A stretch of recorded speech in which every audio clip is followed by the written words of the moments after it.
رجل عربي أنجب 3 أولاد وسماهم كلهم عبد الله، الأول عبد الله والثاني عبد الله والثالث عبد الله. من قلة الأسامي يا شيخ عبد السلام مفيش إلا عبد الله عبد الله.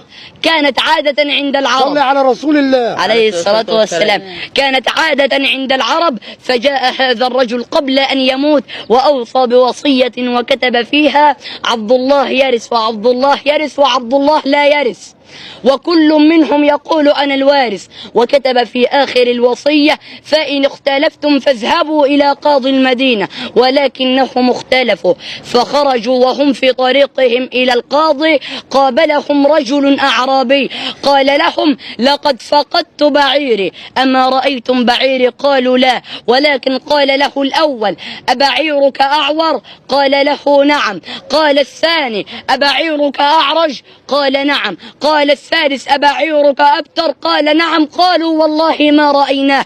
قال كيف وصفتموه ولم تروه؟ قالوا والله ما رأيناه. قال إما سرقتموه وإما أكلتموه، اذهبوا بنا إلى قاضي المدينة. قالوا هيا إنا ذاهبون. ذهبوا إلى قاضي المدينة، فلما ذهبوا إلى القاضي دخلوا إليه. قال الرجل الأعرابي أيها القاضي هؤلاء وصفوا بعيري وزعموا أنهم لم يروه.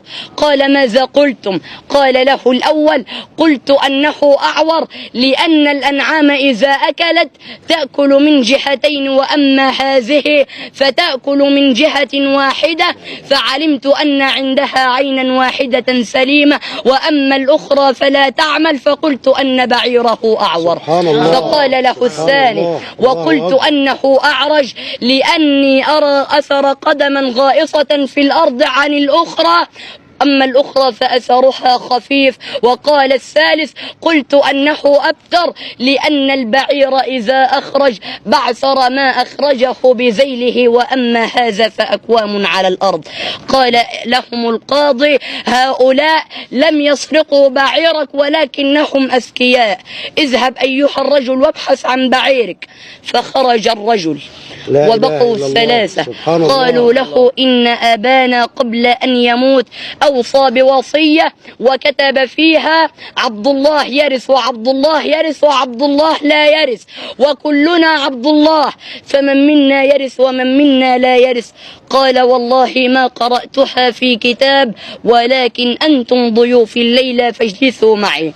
فجلسوا عند القاضي وقال لخادمه أكرمهم واحفظ عنهم، اسمع ما يقولون وانظر ما يفعلون. قال له حسنا. فقدم لهم طعاما فقال الأول ارفعوا أيديكم من الطعام فهذا اللحم قد غذي بلبن كلب. وقال الثاني هذا العيش خبزته امرأة حبلى. وقال الثالث هذا القاضي ولد زنا. فخرج الخادم وذهب إلى سيده القاضي وقال يا سيدي إنهم قد قالوا الأول قد قال أن اللحم قد غذي بلبن كلب، والثاني قد قال أن هذا الرغيف خبزته امرأة حبلى. قال وماذا قال الثالث؟ قال لم يقل شيئا. قال اصدقني القول. قال القاضي ولد زنا. فخرج هذا الرجل وذهب إلى الخادم وقال له ما ذبحت لهم؟ قال ذبحت لهم شاة ولدتها أمها فماتت مباشرة فأرضعتها من كلبة عندنا. فذهب إلى الأول وقال للأول من أين علمت أن هذا اللحم قد غذي بلبن كلب؟ قال أيها القاضي إن شحوم الأنعام فوق لحومها، وأما شحوم الكلاب ففوق عظامها، وأما هذه فإلى الكلاب أقرب، فقلت أنه قد غذي بلبن كلب. سبحان الله. فذهب إلى المرأة التي خبزت لهم فطلب المرأة. قالوا له هي كانت عندك بالأمس تخبز لكم وهي تلد الآن. فذهب إلى الثاني قال من أين علمت أن هذا العيش خبزته امرأة حامل؟ قال أيها القاضي إني أجد في الرغيف جهة رقيقة وجهة سميكة فمنعها شيء أن توفيه حقه ولا يمنع المرأة إلا كبر بطنها فقلت أنه حامل. سبحان الله الله أكبر الله أكبر. ذهب إلى أمه وقال لها أنا ابن من؟ قالت ابني وابن أباك الملك. قال أنا ابن من؟ اصدقيني القول.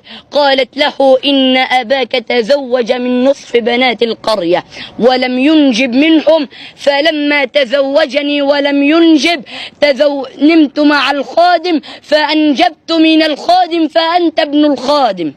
ذهب إلى الثالث قال من أين علمت أني ولد زنا؟